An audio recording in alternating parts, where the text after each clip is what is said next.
Pozdravujeme prievickú basketbalovú rodinu a všetkých divákov, ktorí si naladili náš podcast BC Prievidza. Leto je už tradične obdobím, kedy prichádzajú do tímov nové posily, ale to sa netýka len hráčov. No a dnes tu máme práve veľkú posilu pre BC Prievidza, nielen vlastne pre realizačný tím, ale pre celú organizáciu a to je Andrej Červenka. Vítaj. Ďakujem za pozvanie a hrozne sa teším, že tu dneska môžem byť s tebou a s vami, fanúšikovia.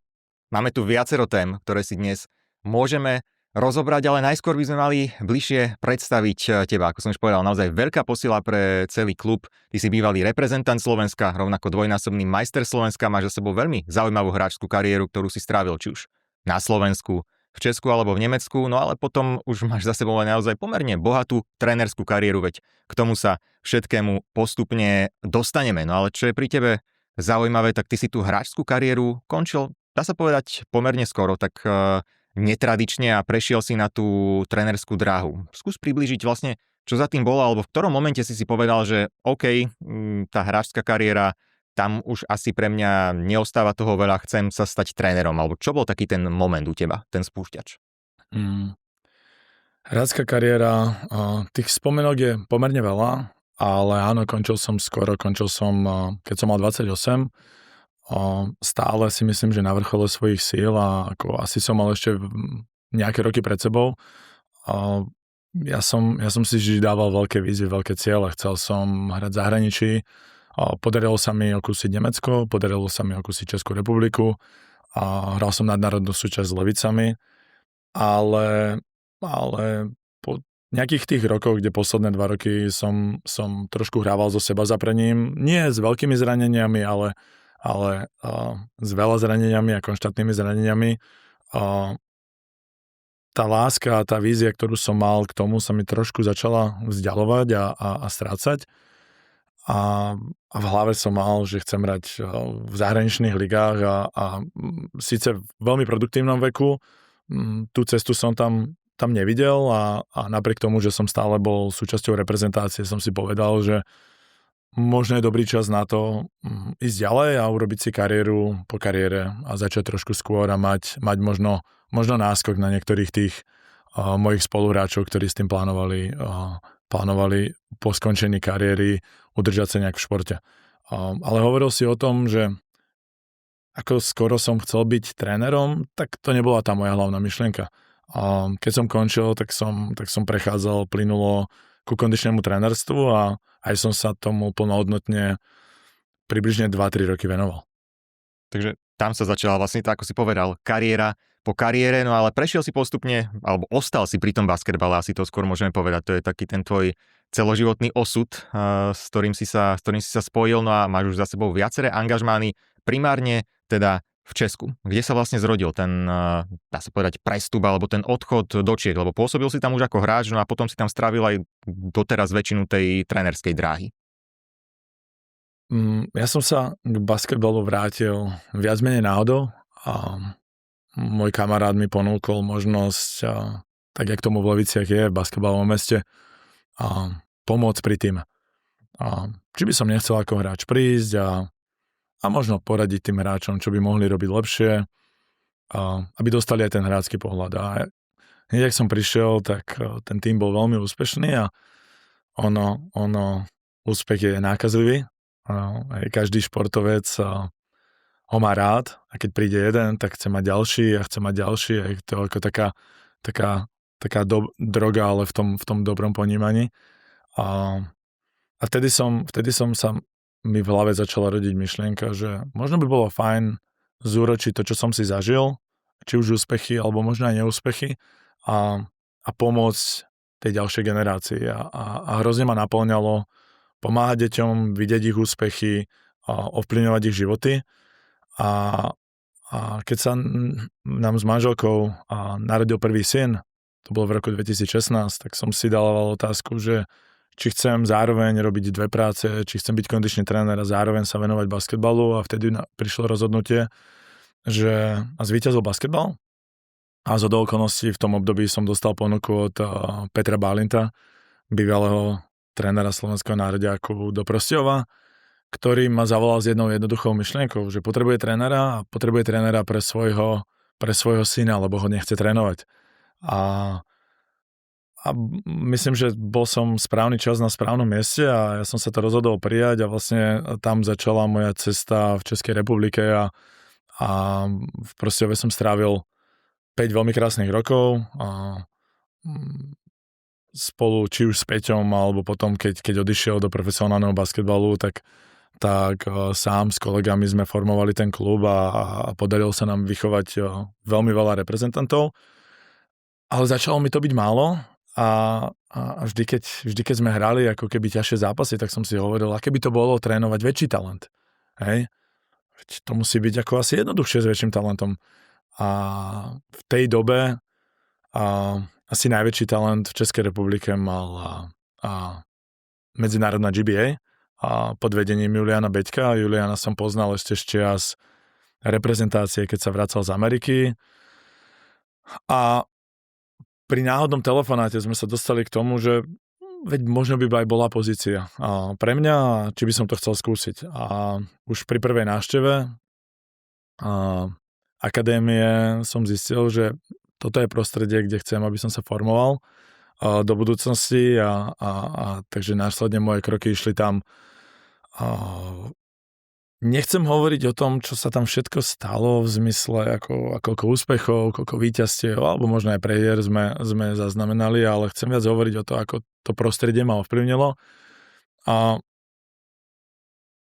Slovensko je súčasťou toho východného bloku. Aj tá výchova, ja som si zažil tú výchovu a dá sa povedať možno viac bičom a aj tí tréneri, ktorí ma formovali, ako možno tak tam viac pristupovali veľmi náročne. V tej dobe sme si možno neuvedomovali, že možno aj agresívne a brali sme to ako proste štandard. A keď som prišiel do Českej republiky, tak si spomeniem na jednu príhodu, keď mi po mojom veľmi emotívnom prejave na lavičke počas timeoutu jeden hráč povedal naozaj s kľudným, ako keby pokojným výrazom, bez toho, aby bol urazený: Kouči, mne to môžete říct normálne, ja to pochopím. A takže ako ten čas proste strašne na to spomínam rád, že donútilo ma to začať formovať moju emočnú inteligenciu, pracovať na nej a uvedomovať si, že dostať z toho hráča viac nie len o tom, či vie driblovať alebo strieľať, ale možno ako ovplyvniť jeho psychiku, jeho hlavu, jeho to wellness a well-being je strašne dôležité.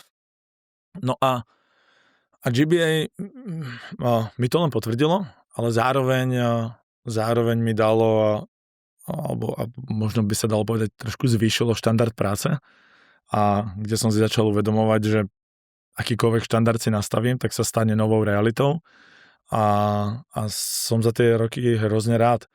A ešte jednu vec ma naučilo a naučilo ma to, že tvrdá práca sa naozaj je odmenená. Tvrdá práca funguje. Hej, a v angličtine sa to tak krásne povie, že hard work works. A ono tomu tak skutočne je. No a potom možno aj u mňa nastal čas nejakej potreby evolúcie, potreby možno vymaniť sa z toho prostredia, kde som trošku bol zaškatulkovaný.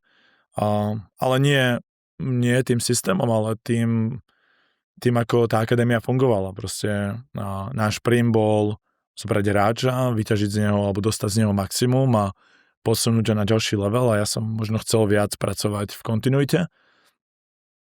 Posledný rok sa nám podarilo hrať najvyššiu súťaž s našim rozvojovým tímom a tá prvotná myšlienka, keď som začal hrať basketbal, keď som začal trénovať basketbal, bolo: chcem trénovať profesionálny tím v najvyššej súťaži. To si myslím, že ako je také copy-paste u všetkých trénerov a tá šanca prišla a nechcel som ju pustiť, a keď prišla možnosť ísť trénovať do Rakúska, zároveň mi to dávalo možnosť byť veľmi blízko rodiny a po tých rokoch sťahovania už možno ju nechať na jednom mieste a nesťahovať ju, tak som ju využil a znovu sa mi iba v tom prostredí potvrdilo, že pracovitosť je odmenená. A napriek tomu, že som síce mal možnosť pokračovať ďalej a mal som tam ako dlhodobú zmluvu a chcel som prísť niečím, že idem tvoriť, tak naskytla sa možnosť a otvorili sa dvere do Prievidze a ja som rád túto možnosť využil. Máš za sebou vlastne také, by som povedal, rôzne sezóny a rôzne okolnosti. Tá prvá sezóna v pozícii hlavného trénera vlastne ešte v Česku, tam ste vlastne sa až neskoro v priebehu leta dozvedeli, že budete hrať definitívne tú najvyššiu súťaž, čiže tam boli zase nejaké výzvy, potom niečo iné v Rakúsku a teraz ťa zase čakajú nové výzvy na Slovensku, ale ako si ty povedal, že možno podobne z tej hráčskej kariéry si preniesol, že ako aj hráč chce vyhrávať, chce mať tie veľké zápasy, chce v nich nastupovať, vyhrávať tituly, trofeje. Tréner to má asi úplne nastavené takisto. Chceš proste jednak samozrejme získavať nejaké úspechy, vyhrávať zápasy, ale zároveň pracovať s čo najväčšími talentmi, že to sa tam asi prekrýva z tej hráčskej kariéry do tej trénerskej, že tie ambície tam jednoducho sú. Sú a to bol taký ten hnací motor a za tým rozhodnutím ísť do Prievidze. Predsa len cesta k európskemu basketbalu je veľmi blízko a momentálne blízko cez kvalifikáciu, ktorá nás čaká v septembri. Ale keď sa vrátim k tej Českej republike, tak áno, dozvedeli sme sa veľmi neskoro, ako potvrdené to bolo až v priebehu augusta, že to, že budeme v najvyššej súťaži je realitou a ja som veľmi vďačný za všetky tie možnosti, ktoré som dostal, aj keď možno ten rok v najvyššej českej súťaži sa dá považovať výsledkovo za neúspech, ale veľmi veľa ma naučil. Ako si hovoril, športovci sú súťaživí, ale nemôžeme zabúdať na to, že keď vyhrávame, to neznamená, že sme víťazi. A keď prehrávame, to neznamená, že sme lúzri. A takže z pozície trénera človek si veľmi rýchlo uvedomí, že už sa zrazu nestará len sám o seba, ale popri tom, že musí sa on udržiavať v kondícii, či už fyzické alebo mentálnej, tak je zodpovedný za ľudí okolo seba a chce z nich dostať maximum a vlastne každý deň je nejakým spôsobom challenge, aby sa mu to podarilo. Česko, Rakúsko, Slovensko. Geograficky to vôbec nie sú vzdialené krajiny, ale čo sa týka možno tej mentality, vyskúšal si to, dobre, poznáš to prostredie, už si to aj trošku načetol dneska, kde sú také tie najväčšie rozdiely? Alebo čo si vedel, že teraz bude zase niečo iné, keď sa vraciaš na Slovensko? Dlhodobo vnímam, ale nikdy som sa do tých debát nezapojil o tom, čo potrebuje slovenský basketbal. Ešte si spomínam z čias, kedy som bol hráč a síce som už mal tú mládežnícku kariéru za sebou, ale vždy prišlo po lete na nejaký čas hodnotení a kam sa musíme teraz ubrať a aký systém musíme hrať a nemyslím si, že sme v začarovanom kruhu, myslím, že sa veľa práce samozrejme urobilo, ale myslím si, že všeobecne je dôležité, aby sme si u nás dávali a nastavovali ciele vysoko a hlavne ciele naše individuálne, čo sa týka našich štandardov. Čo sa stane pre nás novou realitou, čo je pre nás štandard. A nehovorím o výsledkoch, hovorím o tej každodennej práce, o procese. Je naše rozhodnutie zobudiť sa o 6 ráno a ísť cvičiť ešte pred prácou, ale takisto naše rozhodnutie prispať si a veď možno to necháme na zajtra. Takže myslím, že paralela medzi životom a športom je obrovská, alebo možno medzi športom a životom, tak by som to nazval. A vytvárať si vysoké štandardy a tréner Bostonu Celtics, keď vznikla veľká trojka, Doc Rivers, a v dokumente hovoril o tom, že ako spojím všetky tieto ega, ako im dám pocítiť, že sú súčasťou niečoho väčšieho a vtedy prišiel so slovom, ktoré hovorí to v dokumente a to slovo bolo z afrického pôvodu, slovo Ubuntu.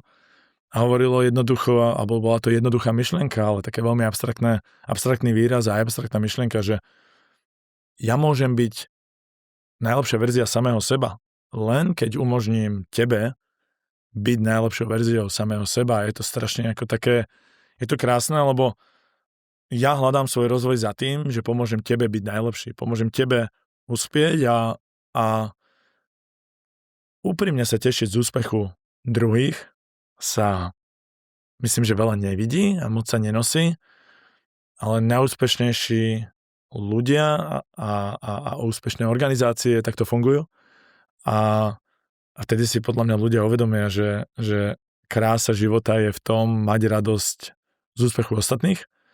A ja rád používam quote s mladými hráčmi. Comparison is a thief of joy. A porovnávanie s zlodejom radosti.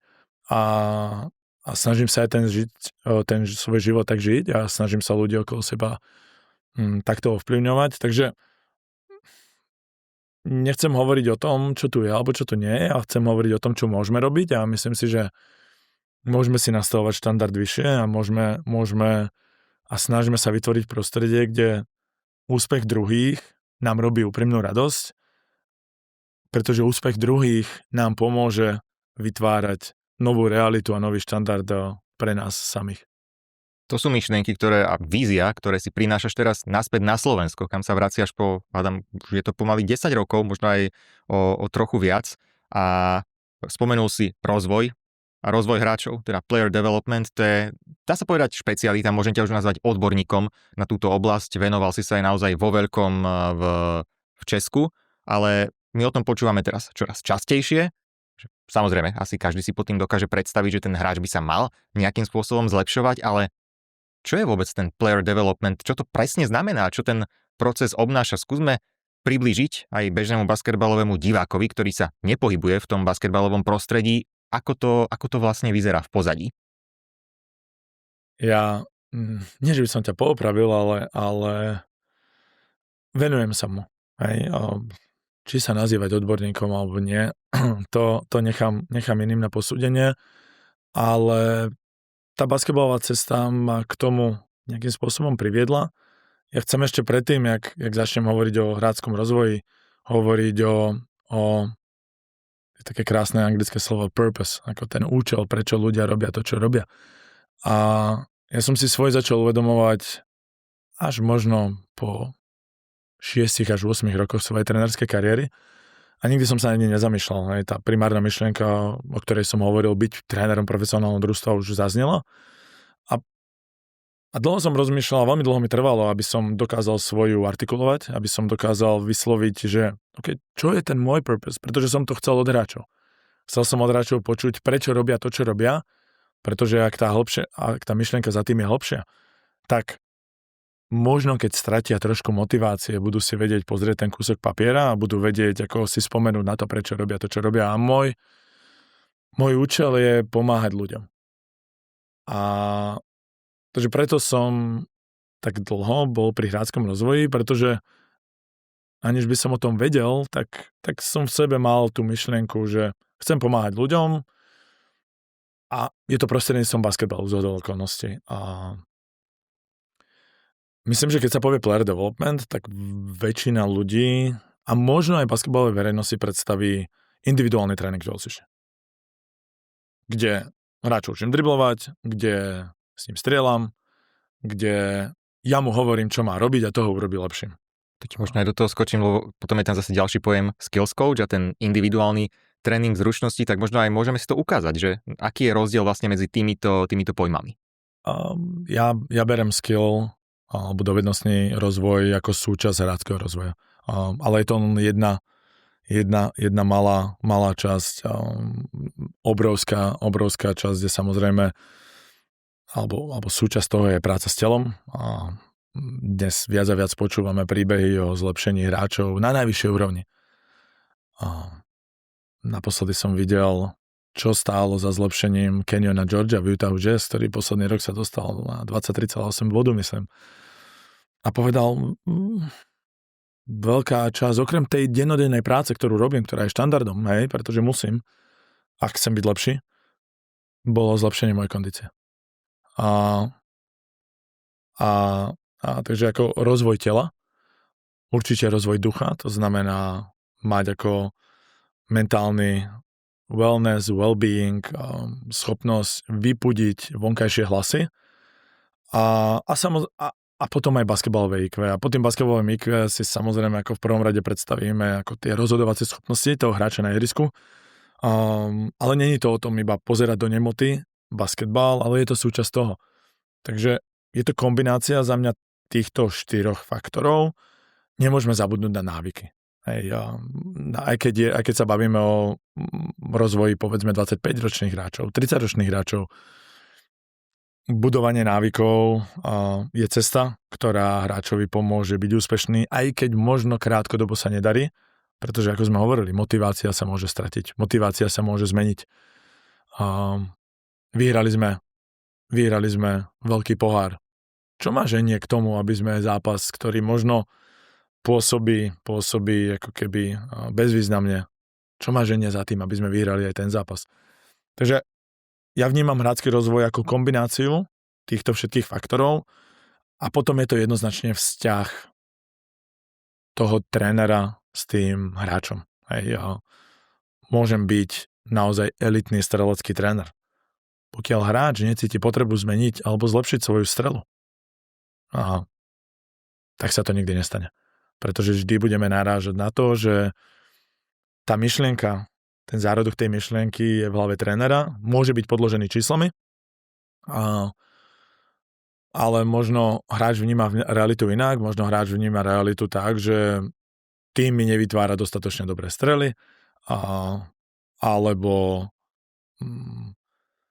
nedostal som sa do takého rytmu, ako som chcel, tá strela prišla, keď som mal studené ruky, a že existuje množstvo vecí, ktoré sú súčasťou hráčskeho rozvoja a samozrejme ten tréner sa snaží nájsť cestu, ako zefektívniť toho hráča, ako prísť na to, ako byť nebezpečnejší v tej svojej roli, ale hlavne ako mastrovať alebo ako dostať čo najviac tej svojej role, ktorú na ihrisku má, zatiaľ, čo sa snaží dostať do možno novej a získať si dôveru toho trénera v nejakej novej roli. Hej. Takže ja vnímam hráčsky rozvoj ako, nechcem to nazvať vedou, ale je to kombinácia strašne veľa ako keby myšlienok a okolností a nie u každého hráča je rovnaká. Hej. Nie každý hráč potrebuje to isté a rovnaké a možno aj dve rovnaké pozície potrebujú možno trošku iný prístup. A nechcem zabudnúť na fakt, že je to veľmi individualizované. Pomenoval si, že musí tam byť dôvera medzi tým trénerom a hráčom. A aké sú vlastne pre teba možnosti, aby si vnikol do hlavy toho hráča, aby si dokázal vlastne pomenovať, kde sú tie jeho problémy, kde sa potrebuje zlepšiť? Aké sú tie cesty pre teba ako trénera? Keď môžeme si dať ako príklad, keď začínaš pracovať vlastne s nejakým novým hráčom, možno aj ako tam prebieha celý ten proces, kde určíš ty tie jeho silné, slabé stránky, na čom pracovať a ako to potom ide ďalej? Je to veľmi individuálne, ale spomeniem príklad Matúša Hronského. Matúš mi zavolal, myslím si, že to bolo niekedy v apríli.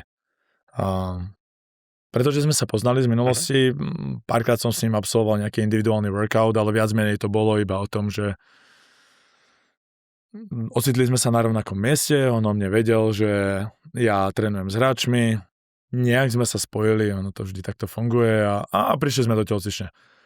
A Matúš bol v pozícii, že sa pripravoval povedzme na reprezentačný zraz, pripravoval sa na to, že ide do Ameriky, možno chcel zostať v shape a chcel pracovať.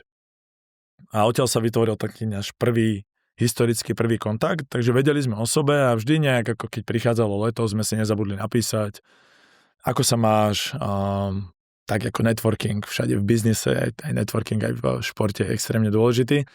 A Matúš mi zavolal s myšlienkou, že má pred sebou novú výzvu a tou výzvou je Prievidza. A myslím, že to bol moment, kedy časovo začal ako keby koketovať v hlave s tým, že Prievidza bude to miesto, kde podpíše. Ešte samozrejme tá zmluva nebola na svete. A ten prvý rozhovor prebiehal tak, že čo by chcel. A ja som ho trošku vypočul. Snažil som sa ho hlavne počúvať, pretože ako mnoho tých myšlenok toho hráča je väčšinou ako keby správnych, ale neznamená to, že keď mi povie, že chce lepšiť ball handling, že musíme nevyhnutne pracovať na ball handlingu. Hej? Takže to bol ten prvý rozhovor a ja som už vtedy ako prebehli nejaké prvé rozhovory medzi mňou a Prievidzou. Ja som ako v hlave mal, že možno by to mohlo byť moje budúce pôsobisko a potom, keď prebehol druhý telefonát, tak ako medzi nami sme si povedali, že Matúš, ešte je zaujímavé, že my sa tam stretneme. a Matúš bol rád. A takže to bol to, že sme mali historický vzťah a to, že tá okolnosť vznikla takto, že on so mnou chcel pracovať a byť pripravený na svoju prvú profesionálnu sezónu po americkej ceste. A vlastne ja som sa ocitol v rovnakom klube ako on, bol ako obrovská zhoda okolností, ale zároveň tomu dalo taký ten punt z toho, že toto asi tak má byť. A takže aj a nielen v mojej, ale samozrejme asi aj v jeho hlave. A ja som Matúšovi povedal, že mnoho tých myšlienok, ktorých hovorí, s nimi súhlasím, ale dovol mi trošku sa pozrieť na dáta a čísla. Pretože jedna vec je, ako sa ten hráč cíti. Hej, a Matúš ako samozrejme vnímal to, že chce mať väčšiu rolu. Tá posledná jeho, ja som to už aj hovoril v rozhovore, tá sezóna, alebo tá celá jeho americká cesta bola ako popretínená ako rôznymi prekážkami. A neprešiel si ľahkým obdobím, tie ako tých, myslím, že 6 rokov, ktorých bol v Amerike, ako nebolo vôbec ľahkých. A možno prichádzal aj s myšlenkami, že ako má toto vôbec význam? A takže ja som sa potreboval pozrieť na číslo. Takže tým prvým krokom bola nejaká tá diagnostika toho, čisto kvantifikovanie, čo sa deje na tom ihrisku. Takže som zobral rôzne dáta od nejakej efektivity na ihrisku, od toho, ako sa vyvíja jeho efektivita v priebehu zápasu, ako je veľmi ovplyvnený svojou kondíciou, z akej časti ihriska dobre strieľa, naopak z akej časti ihriska špatne strieľa. Potom sme sa snažili ako keby pomenovať všetky tie jeho skillsety, tie jeho dovednostné stránky, ktoré sú transferovateľné na európsky basketbal a v jeho prípade to bolo pomerne veľa vecí. A keď sme všetko toto mali, tak sme sa o tom začali rozprávať. A ako množstvo tých rozhovorov nebolo určite príjemných pre Matúša. Keď je to síce taká vec, ktorú každý basketbalový tréner si vie zistiť, ale jeho efektivita driveov do pravej ruky bola na úrovni 0,2 bodu na possession, na jedno držanie lopty. A to je extrémne nízka. To je ako ten tým sa chce pohybovať niekde na, povedzme, 0,95 až 1,1 bodu. Všetko viac bude skvelé. Všetko viac bude znamenať, že tým bude dávať 100 plus bodov na západ, možno na zápas. Takže to bolo také ako keby prvé nemilé zistenie.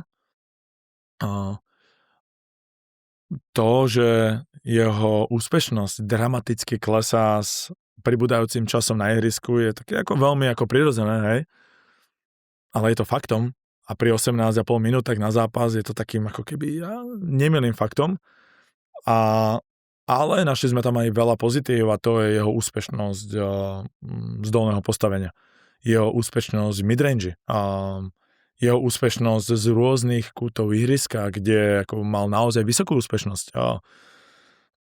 Schopnosť tvoriť ako cloniaci hráč. Čo je všetko veci, ktoré prevický tým potrebuje. Tak potom sme prišli, že dobre, tak teraz aká bude cesta. A tá úplne jednoznačne bolo, poďme sa starať o svoje telo, takže je to chrám. Je to,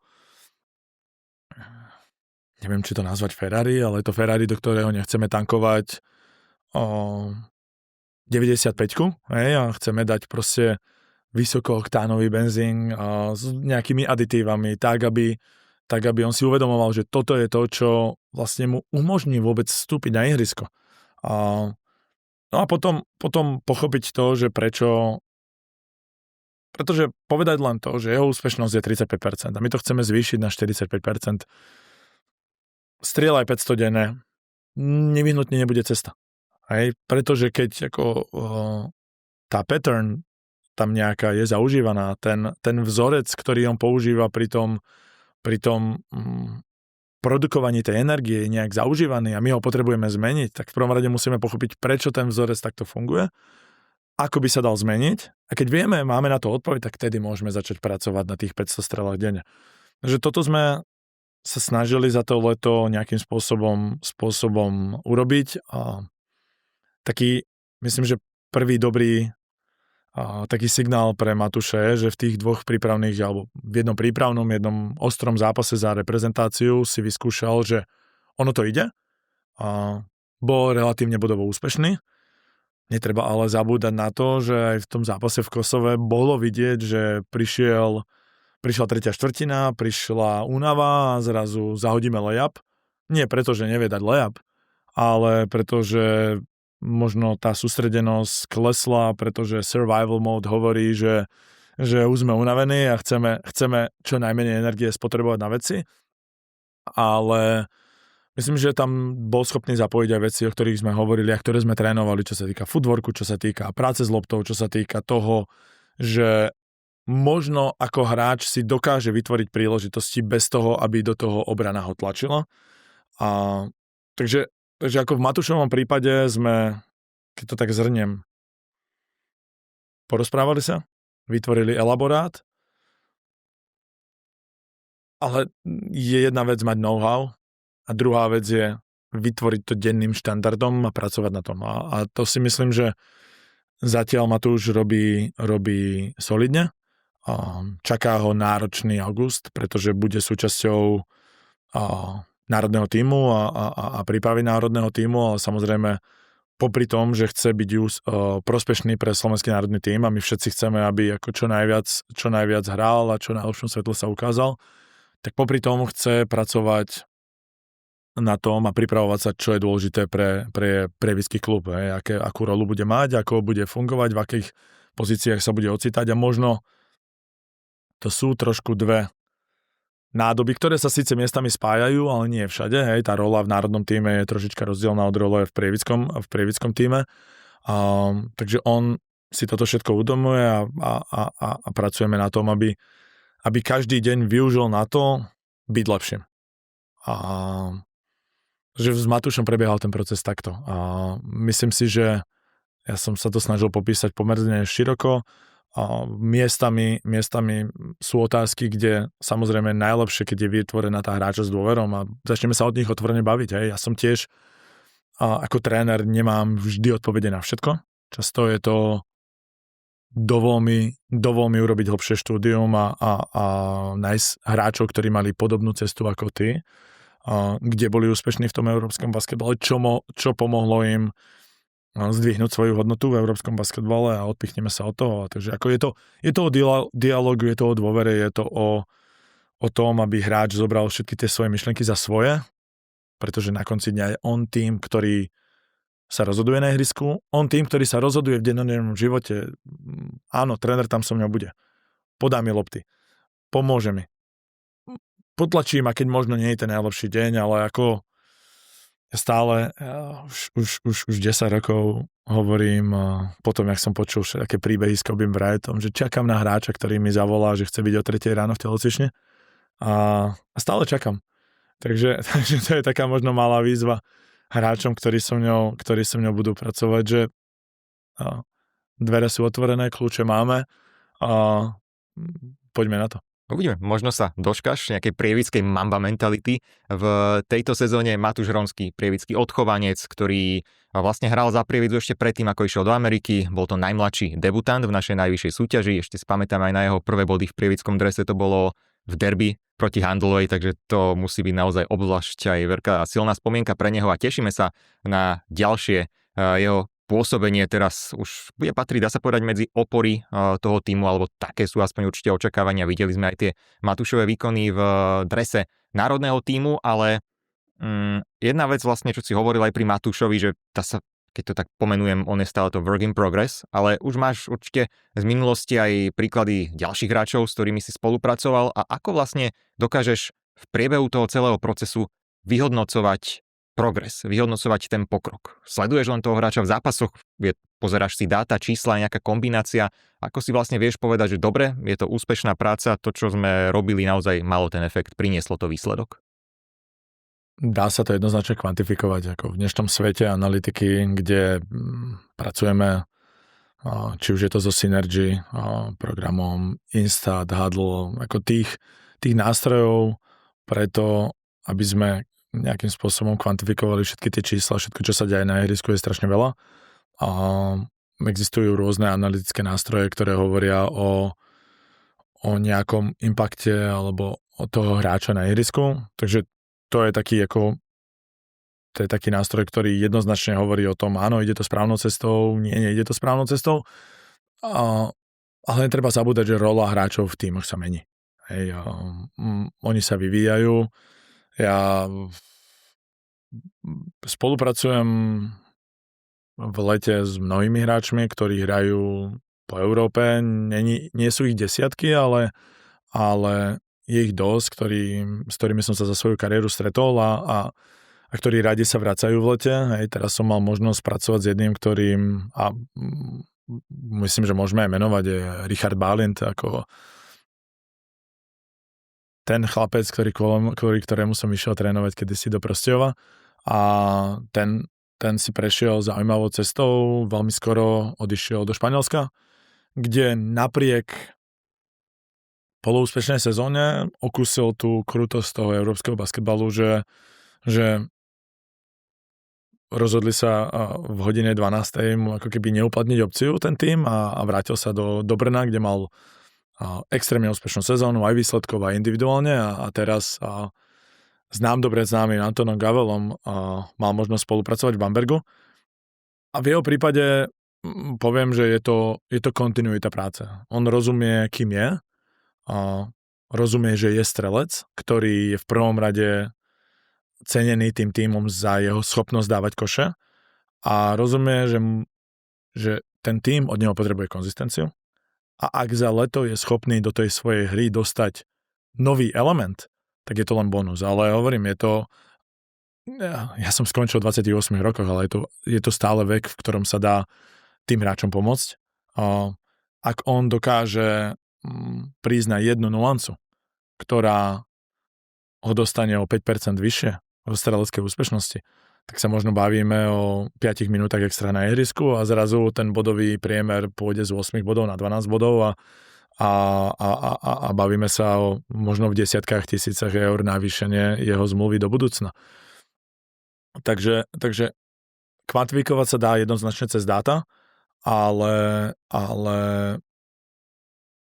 možno sa treba pozerať na konzistenciu. Hej. Som schopný v zápasoch dostávať konzistentné minúty od coaching staffu, ktorý není nevyhnutne ten, ktorý so mnou rieši ten development na dennodennej báze. Ak áno, tak robím niečo správne. Hej. A som schopný konzistentne udržať si čísla niekde a keď náhodou sa aj stane, že čísla pôjdu dole, tak ako sú moje návyky také silné, aby som sa vrátil na tú cestu, hej, aby som pokračoval v tej svojej práci. Takže čísla sú skvelé, netreba sa opierať iba o ne, pretože prídu zápasy, kedy príde tzv. Ten shooting slump. Ale každá strela, ktorú nevystrelím, alebo nedám 100% strel, ktoré nevystrelím, v prípade napríklad strelca. Takže treba hľadať veci, ktoré sme schopní kontrolovať. Hráči v európskom basketbale, alebo aj my, chceme od našich hráčov, a ja som to spomínal v jednom rozhovore, keď sa ma spýtali na Davida Nováka. Čo môže David robiť lepšie? Môže byť konzistentný v veciach, ktoré dokáže ovplyvniť. Takže to sú ako keby veci, ktoré keď hráči možno sa ocitnú a majú nejakú krízu, im treba iba pripomenúť a majú dostatočne veľa basketbalu za sebou, aby sa dokázali vrátiť späť na tú cestu. V priebehu rokov si pracoval s viacerými hráčmi a potom nastáva situácia, samozrejme hráči menia tie kluby, prichádzajú na nové adresy a teraz máš tu veci, ktoré potrebujú zlepšiť tí hráči, ale samozrejme v každom klube môžu mať inú tú rolu, inú tú pozíciu a iné veci od nich budú tréneri vyžadovať. Tak vlastne ako sa prekrývajú tieto veci, alebo naopak, čo robiť v situácii, keď sa to neprekrýva a keď ty vieš, že ten hráč potrebuje pracovať na niečom inom, ako od neho vyžaduje ten klub, ktorý zase potrebuje iné oblasti od neho? Myslím, že sa to deje hlavne možno pri nižšom leveli hráčov a možno by som povedal v mladšom veku. Som presvedčený o tom, že hlavne my sa pozeráme na to, že akú identitu chceme mať ako klub a akú identitu chceme mať ako A-tým, tá vlajková loď toho celého prievického basketbalu a hľadáme hráčov, ktorí sú schopní tú identitu naplňať. Všetci hráči chcú viac lopty v rukách, všetci hráči chcú väčšiu rolu, ale sú profesionáli, chápu, že nehrajú len za to, čo je na chrbte, ale hrajú za to, čo je na hrudníku. A ak dokážu, a hlavne mladší hráči, dokážu pochopiť, že by mali, a dneska už to zaznelo ako master the role you have, ako keby ovládni tú svoju hráčskú rolu, ktorú teraz máš, a počas toho sa možno snaž preklznúť do novej, väčšej, tak to je mentalita, ktorú hráčov chceme mať, a preto hovorím, že hlavne možno u tých mladších hráčov je ten problém, že sú zvyknutí na 25 seriál na zápas, sú zvyknutí na to, že budú dávať 25 bodov, ale vlastne v tom prechode do toho profesionálneho basketbalu to od nich nikto nebude vyžadovať. Hej? Väčšina tímov od nich bude vyžadovať konzistentnosť v obranných činnostiach, v komunikácii, v body language, hej? V tej reči tela. To, aký je dobrý spoluhráč, to, či je pripravený za každých okolností, keď je jeho číslo zavolané. A ak dokáže z tých 2 striel, ktorú dostane, dať jednu, konzistentne, tak príde aj tá tretia. A ak z tých 3 dokáže potom vyťažiť nejaké to percento, tak príde aj tá 4. A tá dôvera, o ktorej hovorím, sa začne takto budovať. Takže myslím si, že na tom leveli, povedzme, ktorý sme tu spomínali, sa v dnešnom baskete málo stáva, že by ako tí hráči išli vyslovene do prostredia, ktoré im nesedí. A myslím si, že prostredie, ktoré nesedí, môže nejak nastať po tej ľudskej stránke, ale aj to, ako dneska predtým, ako sa podpíše hráč, tak prebieha množstvo rozhovorov, či už s hráčom, s bývalými trénermi, ako ten background check tam funguje. Internet a svet nám dneska dal prístup mnohým informáciám. Hej, nezabudneme, že ako skauti sa dneska nechodia pozerať na hráčske výkony. Skauti sa chodia pozerať a agenti sa chodia pozerať na to, ako hráč sa správa k poslednému členovi stáfu, a vtedy vie, aký je charakter v tom hráčovi, vtedy vie, že toto je ten človek, ktorého chceme mať v organizácii. Takže myslím si, že deje sa to málo, že by vyslovene hráči išli mimo svoje role. Určite sa často stretávajú nejaké očakávania s tou realitou, a vtedy je to, myslím si, tak ako v živote funguje jednoduchá forma komunikácie. Hráči v Eurolige zarábajú dnes obrovské peniaze, hej, a dokonca sú ako keby extrémne cenení, a či už je to na BCL úrovni, Eurocupovej úrovni, Euroligovej úrovni, dokonca aj na úrovni reprezentačných tímov, rol hráči, ktorí ako naozaj dokážu plniť tú svoju rolu ako dokonale, hej, a sú extrémne cenení, a bez nich by ten tím nemohol fungovať. Našim cieľom nie je nájsť 12 najlepších hráčov. Našim cieľom je nájsť 12 jedincov, ktorí každý majú nejaké svoje prednosti, ktoré my dokážeme dať do popredia, a výsledkom potom bude ten okolahodiaci basketbal, ktorý fanúšik chce vidieť. Scouting hráčov a ten recruiting proces nezačína, ako by si niektorí diváci možno mysleli, že na konci tej predošlej sezóny, ale Matt Haufer to vlastne v priebehu rokov, odkedy je v Prievidzi športovým riaditeľom, opisoval viackrát, že on sleduje tých hráčov ešte od ich univerzitných čias, často aj potom, ako už začali tie svoje profesionálne angažmány v Európe, a čaká na tú príležitosť, či sa naskytne možnosť podpísať ich, angažovať ich, ako sú prípady aj v tomto našom súčasnom novom týme, na ktorý sa už veľmi tešíme, pretože tá sezóna je za rohom, a podobne ako si to povedal pred chvíľkou, aj Matt Haufer to hovoril pred úvodom tej predošlej sezóny, nie je dôležité to meno vzadu, ale to meno, ktoré je vpredu, a to je Prievidza na tom našom drese. Tvoj angažmán v Prievidzi sa začína už od júna, vlastne pracuješ s našimi hráčmi, si tu v Prievidzi. Ale čo ťa tak najviac oslovilo na tej vízii prievidského klubu? Viem, že už si hovoril práve tá Európa, možnosť konfrontovať sa s európskym basketbalom. Čo ťa tak najviac chytilo na tom projekte, ktorý sa tu vytvára na vízii klubu? Kombinácia veci. Nie je to jedna vec, ja skúsim vymenovať iba pár. Európska cesta. fungujem v hráčskom rozvoji, vyskúšať si hráčsky rozvoj na vyššej úrovni v tíme, ktorý má nejakú kontinuitu. Možno spracovať s tými hráčmi. Ale takisto aj celý ten myšlienkový pochod a ten projekt za tým. Keď som sa prvýkrát stretol s pánom Millerom, tak ten náš rozhovor bol dlhý. Bol, myslím, že viac ako 4-hodinový. Ale paradoxne sme sa nevyhnutne možno nebavili o basketbale ako takom, ale bavili sme sa o rozvoji. Ako každá tá téma skončila pri tom, ako sa dá rozvíjať, ako môžeme rásť. A to je niečo, čo mi je veľmi blízke. A to je niečo, čo vidím Prievidský klub robiť. A vnímam ho.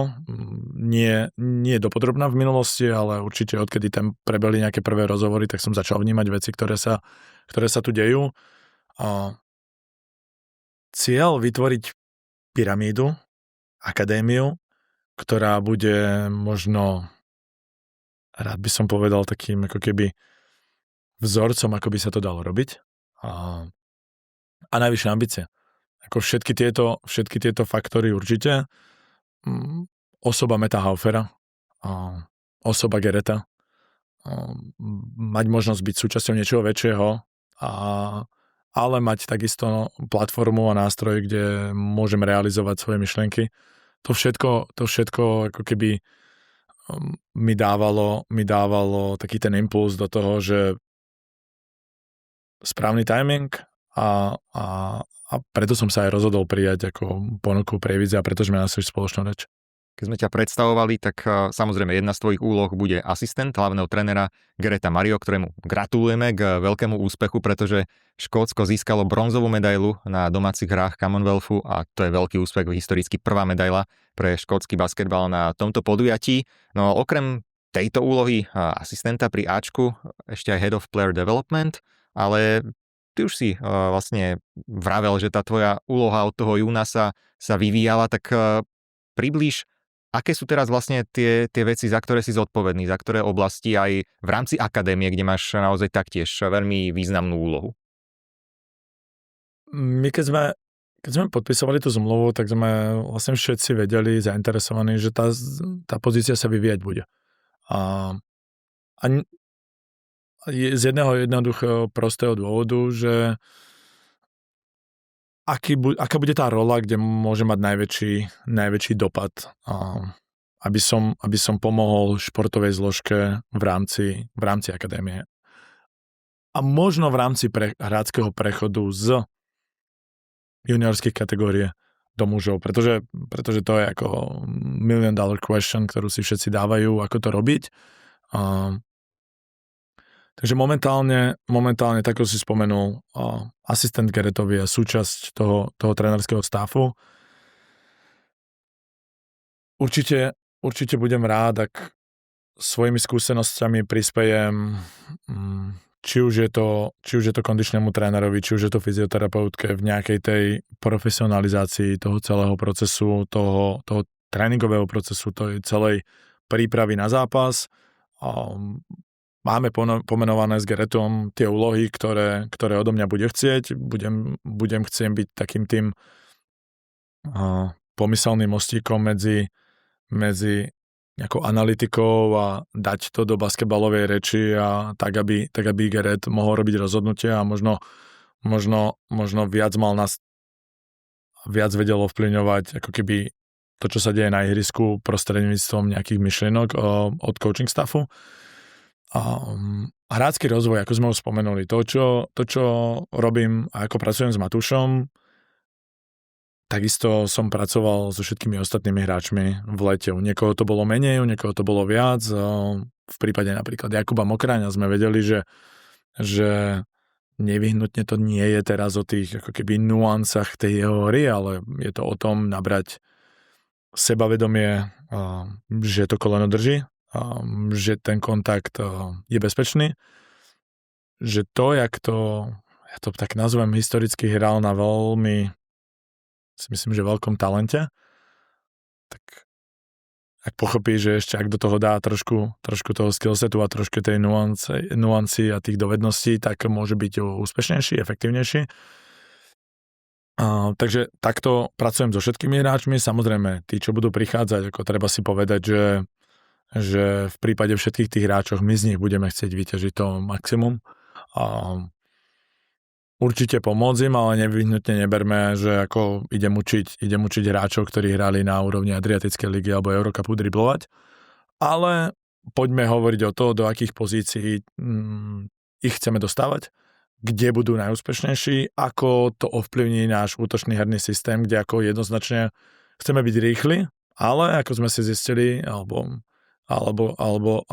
po minulej ročnej skúsenosti, že playoff sa spomalí, basketbal príde a detaily rozhodujú a príde do toho, že potrebujeme byť schopní atakovať nejakú switching defense. Takže to sú ako keby všetky veci, s ktorými ja budem sa snažiť dopomôcť Geretovi, aby sme boli úspešní. No a teraz poďme k akadémii. Ja by som to nazval, a skúsili sme nájsť nejakú takú formulku, ktorá to nazýva, že ako mám na starosti športový úsek. No a to môže znamenať veľa vecí, od metodiky po zaraďovanie trénerov, po komunikáciu s nimi. Ja by som rád im vytvoril platformu, kde sa oni budú vedieť realizovať a v rámci akadémie sme mali spoločný jazyk. A nehovorím o slovenčine alebo angličtine a nehovorím nevyhnutne o tom, o terminológii, ale čo sú naše hodnoty. To znamená pomenovať hodnoty a snažiť sa a pomenovať hodnoty aj na základe toho prievidského prostredia.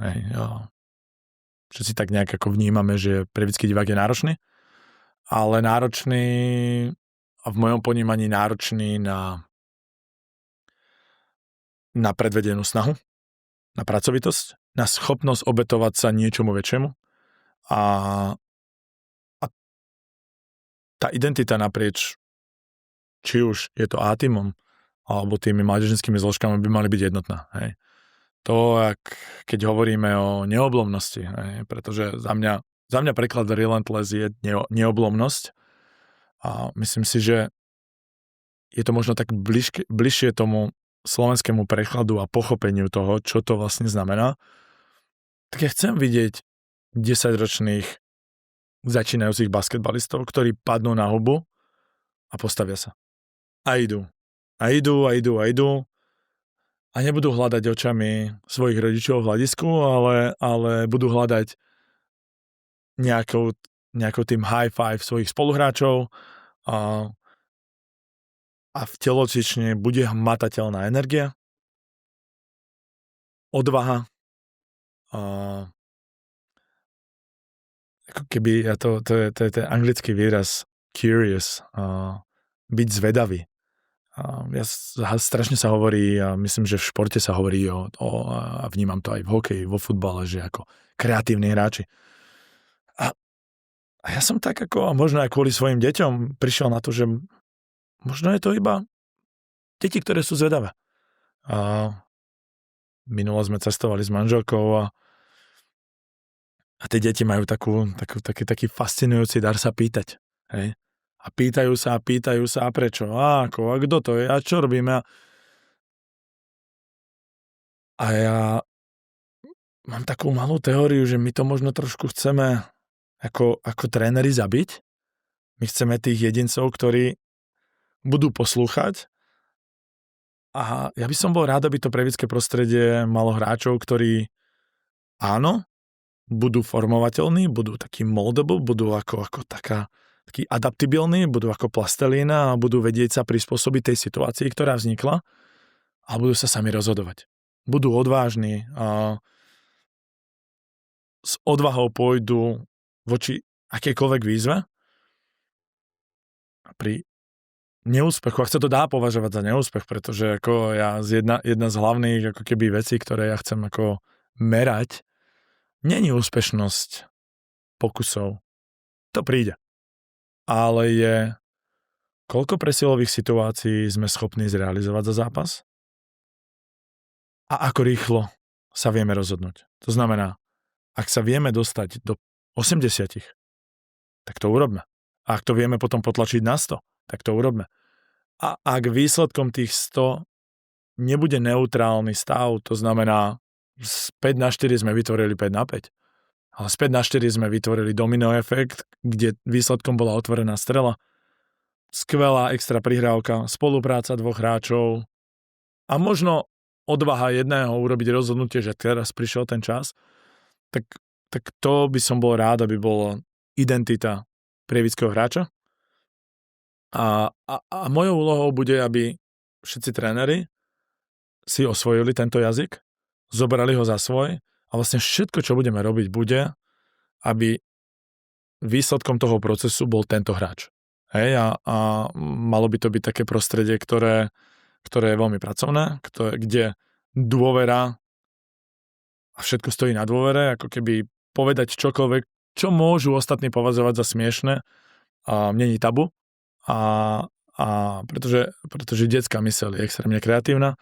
A ako ja možno to je dôvod, prečo sa stále pohybujem pri tom rozvoji, je, že ako rád beriem a čerpám inšpiráciu tých detí a často oni dokážu mi možno vňupnúť myšlienku, že aha, tak to by to bolo možno lepšie urobiť, bez toho, aby mi to povedali, hej, ale oni mi to povedali svojou možno neverbálnou komunikáciou. Takže ak to dáva zmysel, tak to je moja rola v Prievidzi a ja viem, že som to pomenoval tak trošku abstraktne, ale ako som presvedčený, že hodnoty a kontinuita a jednotný jazyk sú nad tým, ako učím driblovať, aké postavenie učím v obrane, a know-how basketbalu asi už bol vymyslený a všetci sa snažia akurát prísť možno so spôsobmi, ako to zefektívniť. Ale povedal som jednu myšlienku, že nastavme si štandard vysoko. Takže moja rola je štandardizovať športový úsek a mať zajtra štandard vyšší, ako bol možno včera. A k tomu, aby si mohol naplňať tento cieľ, budú určite kľúčoví v rámci akadémie, o ktorej sa teraz budeme rozprávať, ďalej aj tréneri. Ako som povedal, tak pri A-tíme, pri mužskom basketbale vnímame medzi sezónami najmä tie hráčske posily. Pre akadémiu budú kľúčové teraz aj tie trénerské posily, ktoré prichádzajú. Noví tréneri, tak povedz nám viac o týchto posilách pre BC Prievidza Academy. My ich začneme postupne predstavovať, tak aby verejnosť, hlavne rodičia, vedeli, s kým budú ich deti pracovať. Nastala v akadémii určitá obmena trénerského stafu, možno dal by sa tak viac povedať, že prirodzene. Ľudia sa posunuli do iných klubov a to znamenalo nejaký taký domino reťazový efekt, ktorý bol ten spúšťač toho, že nastala tu istá obmena. Michal Suriak z pozície asistenta v hlavnom tíme by mal byť tým, ktorý ako keby tie myšlienky a tie idei prenáša na tie najvyššie zložky v rámci akadémie a ja som vnímal jeho pôsobenie pri tímoch U20, U18 minulý rok a myslím, že za ten viac menej krátky čas, ktorý bol v tej pozícii, urobil skvelú prácu v štepovaní identity. Ja som rád, že ja možno budem tiež tým, ktorý bude pomáhať Michalovi v tom hľadať si svoju trénerskú cestu. Takže to je určite meno, ktoré zostáva, ktoré naplňa tú nejakú myšlienku tej kontinuity. A začínam od hora, pretože sa mi to jednoduchšie nad tým premýšľa. Nám sa podarilo doniesť na pozíciu trénera v rámci zložiek U18, U16 litovského trénera. Myslím, že litovská škola je veľmi, veľmi, veľmi známa v európskom basketbale pri počte ľudí pod 3 milióny. A som sa ho prednedávnom pýtal, ako vníma litovský basketbal ich umiestnenie v A divízii tento rok, v rámci top 10. ako obrovský neúspech. Ako fiasko, ktoré sa nemôže opakovať.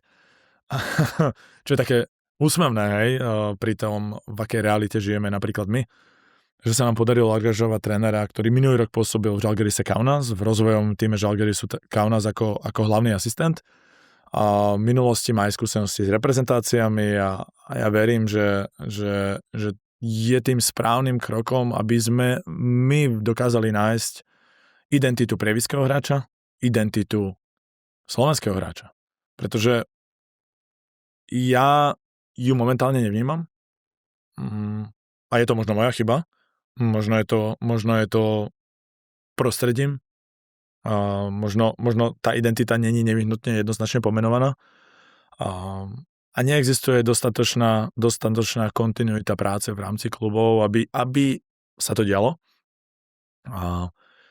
Ale poďme ďalej na trénerov. Podarilo sa nám dostať do trénerského štábu 2 mladých slovenských trénerov a som za to hrozne rád. Ukazujú každým dňom, že chcú hlavne pracovať. Zaujíma ich to, ako oni dokážu formovať to prostredie a chcú sa rozvíjať, ale nevyhnutne není pomenované, že chceme sa rozvíjať, aby sme boli hlavnými trénermi pri A-tíme, ale páčila sa mi myšlienka jedného z nich, ktorý povedal, že chcem sa rozvíjať tak, že za 2 roky sa chcem pozrieť na seba teraz a uvidieť, že čo som bol schopný za 2 roky urobiť. A ak popri tom pomôže čo najviac hráčom, tak bude strašne šťastný. Podarilo sa nám angažovať amerického trénera, ktorý pracoval na top 20 prep škole v rámci Ameriky a do organizácie prichádza aj s tým, že má históriu s dátovou analytikou. Takže sa nám podarilo tak pekne prepojiť jeho angažovanie v rámci mládežníckej zložky a angažovanie v rámci ako keby mužskej zložky a znovu sprofesionalizovať to prostredie, v ktorom pracujeme a dať hráčom možno nové štandardy. Zabezpečili sme, a nechcem hovoriť nevyhnutne o menách, pretože ako v priebehu nasledujúcich dní to príde, aj tak by to bolo pre mnohých ľudí ako možno tie mená neznáme, ale budeme mať kondičného trénera, ktorý sa bude venovať iba mládeži, prichádza zo Španielska, bude spolupracovať so Serchiom a Beou, ktorí sú už prievidskému fanošikovi a basketbalovému fanošikovi dobre známi. A bude primárne zastrešovať mládežnícke kategórie, kde ja by som bol rád a chcel by som, aby od U14 sme tých chlapcov videli v posilovni, nie preto, aby nevyhnutne dvíhali železo, ale aby tie pohybové vzorce ako keby zlepšili. A my sme týmto ako zvyšovali pohybovú gramotnosť našich basketbalistov a našeho basketbalového programu. Takisto bude v klube pôsobiť aj fyzioterapeutka, ktorá áno, má prepojenie s A-tímom, ale spoločne s Beou už budú 2, ktoré budú aj nastavovať štandardizované procesy v rámci akadémie, kde samozrejme bude pôsobiť veľa profesionálov a veľa ľudí, ktorí to má ako svoju hlavnú pracovnú náplň, ale nemôžeme zabúdať, že ako ten klub by nebol tam, kde je, bez toho, aby nadšenci basketbaloví, ktorí to robia popri práci, ktorých prevízie je strašne veľa, a pomáhali, ale oni keď pracujú, tak samozrejme oni potrebujú mať nejaké materiály, s ktorými pracovať. Takže ako to som rád, že toto všetko sa nám podarilo.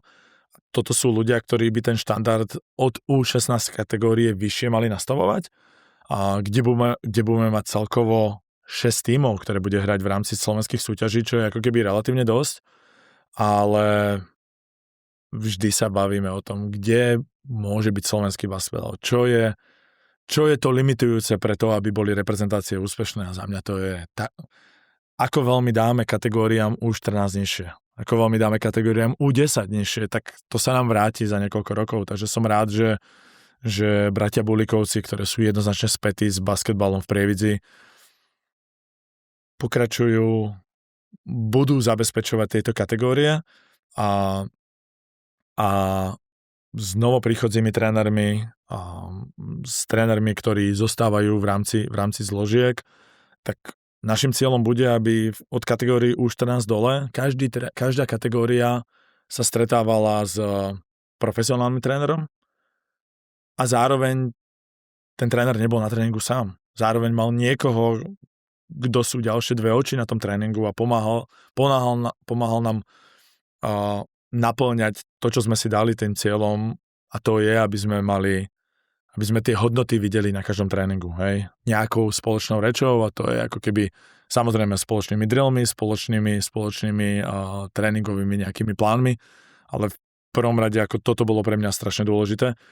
A chcem spomenúť aj fakt, že sa nám podarilo angažovať do dievčanskej zložky profesionálneho trénera Michala Porubčana, ktorý po svojej minulosti a skúsenostiach v Ružomberku a Banskej Bystrice dvomi veľa úspešnými projektami a dievčanskom alebo v ženskom basketbale, tak prichádza k nám a pre nás je to samozrejme jasný signál tomu, že chceme rásť. Hej, tu radi by sme boli, aby tá mládežnícka zložka mala väčšiu kvantitu. Je úplne prirodzené, že zo 400 som schopný, alebo sme schopní vychovať viac profesionálnych basketbalistov ako zo 100. Je to proste, to bude prirodzené. Takže radi by sme boli, aby všetky tieto kroky, ktoré v mládežníckej zložke robíme, nám pomohli či už v náboroch a možno časom aj z tých náborov vo výberoch toho talentu a výchove basketbalistov a úspešných jedincov, dúfame. Niečo, o čom už aj viackrát tu v podcastoch hovoril pán Miller, kedy si sa robili výbery, dnes sú tu naopak tie nábory, ale celkovo, o čom si hovoril, sú skvelé správy pre BC Prievidz Academy, či už pre dievčenskú alebo chlapčenskú zložku, celé to jedna basketbalová rodina, ale rovnako si otvoril aj tú tému slovenských mládežníckych reprezentácií. Veľa sa o tom diskutuje za ostatné týždne, pretože v lete sú tu mládežnícke šampionáty. Viem, že ty nemáš rád tú nálepku expert alebo odborník, ale v prípade, že sa chceš vyjadriť aj k tým samotným výsledkom, tak máš už na to dosť skúseností, aby si k tomu, čo si povedal, ale rovnako môžeme aj spojiť tie témy akadémia a celkovo vo všeobecnosti. Výchova talentov, výchova mládeže na Slovensku, to sú prepojené témy.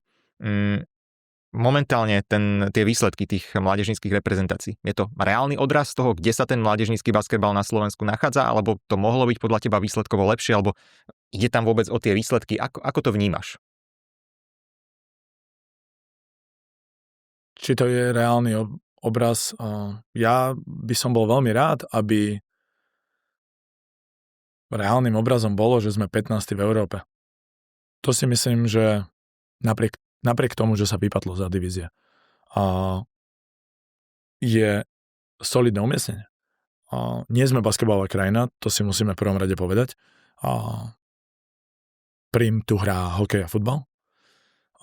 Takže predtým, ako prejdem k takému môjmu možno skromnému pohľadu na to, čo sa zatiaľ udialo v lete, tak ja by som rád povedal o tom, že ja vnímam v rámci slovenského basketbalu rannú špecializáciu ako trošku problém. Myslím si, že je to problém v kombinácii s tou možno malou základňou, ktorú máme. V prípade, že by tá základňa bola väčšia, tak tá ranná špecializácia má samozrejme svoj nejaký zmysel a z obrovskej kvantity sme schopní ako keby nájsť tých jedincov, ktorí budú v budúcnosti úspešní. Ak sa dá, a ja viem, že to sú také príklady, ktoré sú ako totálne extrémne, pretože hovoríme o dvoch ako basketbalových krajinách, kde basketbal je náboženstvo, a to je Litva a Slovinsko. Sú to krajiny, ktoré majú pod 3 milióny obyvateľov. Ale zároveň, keď som sa pozeral trošku na čísla, tak ako Slovinsko má v kategórii 14 asi 160 tímov. Čo je v našich končiach pravdepodobne nereálne, ale možno sa zamyslieť nad tým, že je nevyhnutná tá raná špecializácia, je nevyhnutne získavať medaile do určitého veku, alebo proste medaile budú iba nejakým odrazom toho, že akú generáciu máme. Alebo tá raná špecializácia, potom si môžeme predstaviť, a samozrejme tam teda pokiaľ tréner asi uprednostní tie výsledky a chce už hráčov postaviť do tej nejakej konkrétnej role, asi skôr ako prejdeme do tých mužských kategórií. Hej, o tom je reč. No, tak rána špecializácia môže znamenať všeličo. Môže to znamenať znamenať to, ja to viem zo svojho príkladu najlepšie. Ja som mal 195 cm, keď som mal povedzme 13-14 rokov. V hlave som bol rozohrávač. A keď som hral profesionálny basketbal, pri nitrianskom titule som hral dvojko jednotku. A je to také naturálne, prirodzené pre trénerov dať hráčov do pozície, kde najviac pomôžu tomu týmu. Hej, a určovanie roli, ale ako ja vôbec neviem, čo sa s tým chlapcom, ktorý má 13 rokov, môže udiať. Bude mať 20? Môže to byť unicorn typu Kristaps Porzingis alebo možno ešte niekto iný. Alebo z neho urobím slniaceho hráča, ktorý bude rolovať a vlastne keď bude mať 18, zistí, že nič iné nevie a jeho strop je niekde nízko. To by som povedal ako jeden fakt. Druhý je tá základňa nie je veľká. A čo robí s tými hráčmi? Ranná špecializácia, keď veľa povedzme menších, šikovnejších hráčov bude získavať tie úspechy, bude získavať tie All-Star-sošky a oni budú neúspešní, zanevrú na ten šport. Budú mať k nemu lásku, alebo vlastne tá emočná výzva je tak slabá, že tak idem ďalej, pretože dnešná doba nám dáva strašne veľa možností. A možno 30 rokov dozadu tých možností nebolo toľko, takže tá možnosť bola. Ak nebudem robiť šport, tak môžem robiť iný šport, alebo môžem robiť iný krúžok, ale nebolo ich toľko, jak je teraz. Dnes tých krúžkov je nespočetne veľa, nehovoriac o tom, že samozrejme mobily, prístup k internetu, to, čo nám sociálne siete ukazujú, a to je veľmi rýchly úspech. Ovplyvňujú detskú myseľ a možno naša snaha o rannú špecializáciu tu iba podporuje. Takže ja neviem, či keď sa pozriem na dvoch basketbalistov, samozrejme mám nejaké oko, vidím, že 12-ročný môže alebo nemusí byť úspešný. A čo keď ten 12-ročný dostane rastový spurt niekde v 18. roku života? Čo keď narastie na 205 a ja som ho vlastne všetko správne naučil? Môže z neho byť skvelý basketbalista. Takže to je taká jedna moja myšlienka, čo sa týka slovenského basketbalu a chcel som o tom hovoriť preto, že 15. miesto v rámci Európy, keby to bol náš štandard, si myslím, že by sme všetci boli veľmi radi. Ja začnem pri včera ukončenom európskom šampionáte U18. Myslím, že nám ukázal, že talent máme. Myslím, že nám ukázal, že dokážeme hrať aj s najlepšími. Na zápas s Francúzskom 5 minút do konca. Body language francúzskej lavičky bol, že čo sa to tu deje. A možno viac šťastia a hovoríme o najúspešnejšom šampionáte v histórii Slovenskej republiky. Ukázalo sa, že máme hráčov, ktorí na tejto úrovni dokážu byť rozdieloví. Samozrejme, ako všetci vnímajú Bruna Randušku. Myslím, že tam je viac mien, ktoré v budúcnosti ešte uvidíme v národnom tíme, mužskom národnom tíme. Ja nechcem nevyhnutne teraz ako menovať, pretože ako ten podcast není o nich, ale ukázalo nám, že vieme s nimi hrať. Keď pred turnajom by sme si povedali, že budeme mať bilanciu 2-5, tak by sme si povedali, OK, ktoré dva to budú? A bohužiaľ to boli dva, ktoré nám nestačili. Takže ideme naspäť do B divízie. Ale nezabúdajme, že Chorvátsko je v B divízii, Poľsko je v B divízii, Česká republika je v B divízii. Ja som sledoval zápasy B divízie, pretože ten prehľad o nejakom českom basketbale sa snaží mať. A tie zápasy o tie medály boli extrémne kvalitné. A po tom ťažkom turnaji bohužiaľ ani Čechom to nestačilo na postup do A divízie a majú naozaj ako výnimočné ročníky, dokonca výnimočný ročník, ktorý budúci rok bude hostiť keby majstrovstvá sveta v basketbale do U19. Takže ako budú tento tím, ktorý tento rok je najlepší, vlastne 20. najlepší v Európe. Bude na majstrovstvách sveta U19 a na čo to bude stačiť? Hej, to všetci uvidíme, ale je dobré, že sme boli súčasťou A divízie. A myslím, že ako druhýkrát v histórii sa nám podarilo mladženská reprezentácia byť súčasťou A divízie. A samozrejme, všetci by chceli, aby sa to stalo našim novým štandardom, ale poďme sa sami seba opýtať otázky. Odhľadnúť od vedenia zápasov, od toho, čo sa stalo v tom danom momente, poďme sa seba opýtať otázky.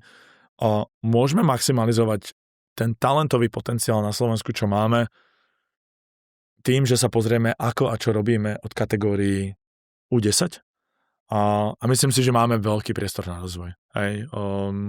Nehovoriť a nevyhnutne neprichádzať na zápasy s myšlienkami, či dnes bude ten a ten tým sa tváriť, že bude v zóne alebo nebude, ale poďme hrať s myšlienkami, poďme si to užiť, poďme sa veľa rozhodovať, poďme tlačiť k deti vysokým štandardom, nekoučujme v autách ako rodičia, to je téma, o ktorej si myslím, že by sme mohli natočiť vlastný podcast.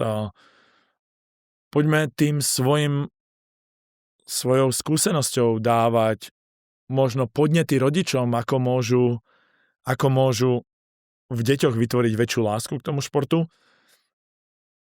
Ja som nedávno prišiel alebo čítal a dostal sa do kontaktu s jednou štúdiou, ktorá bola urobená v Českej republike a zhodou okolností je z hokejového prostredia, kde napríklad moje deti fungujú a hrajú moje deti hokej, paradoxne. A som za to rád. Hokejové priezvisko tam je? Hokejové priezvisko v Čechách tam je, ale asi je to strašne málo.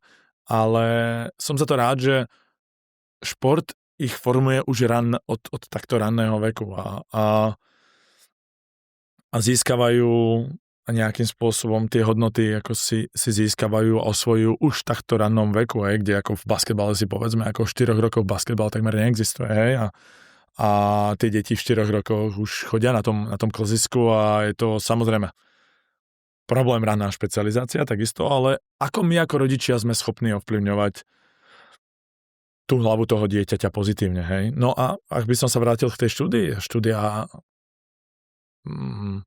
ja sa ju budem snažiť nájsť a možno ju aj zdieľať niekde na sociálnych sieťach, hovorí o tom, že prostredie, spánok, návyky, stravovanie sú omnoho viac zodpovedné za rastovú krivku detí, ako sme si mysleli doteraz. A ako robili to ľudia z vedeckého prostredia v Čechách. A doteraz si všetci samozrejme sme si mysleli, 95% genetika. Táta je vysoký, mamka je vysoká, deti budú vysoké. Hej. Mamka je vysoká, táta je stredný, deti budú vysoké. Ale táto štúdia hovorí o tom, že ako omnoho viac kvalita spánku, nie len kvantita, ale aj kvalita spánku, samozrejme modré svetlo z mobilov, stravovacie návyky, dojedajú sa deti dlhodobo alebo nie, ovplyvne ako keby rastovú krivku a keď povieme, že máme malú základňu v rámci Slovenska, nie sme nevyhnutne basketbalový štát, sme schopní, aby tá naša menšia základňa bola vysoká. Sme schopní na rastovej krivke podporiť spánkou, edukáciou, rodičov, detí, rastovú krivku. Deti vo veku 10 rokov sú schopné urobiť si zdravú svačinu sami, tak, aby spĺňala predpoklady, ktoré by u športovca mali mať. To znamená, mám tam bielkovinu, hej? Dojedám sa, mám dostatok kalórií. Ja mám osobnú skúsenosť, kde sme prišli k nutričnému špecialistovi a vypýtal od nás v 7 a 9 rokoch nutričné tabuľke. A moja manželka sa na neho pozerala s myšlienkou, prosím? No, maminko, co si zapisujete, viete? A my si nezapisujeme.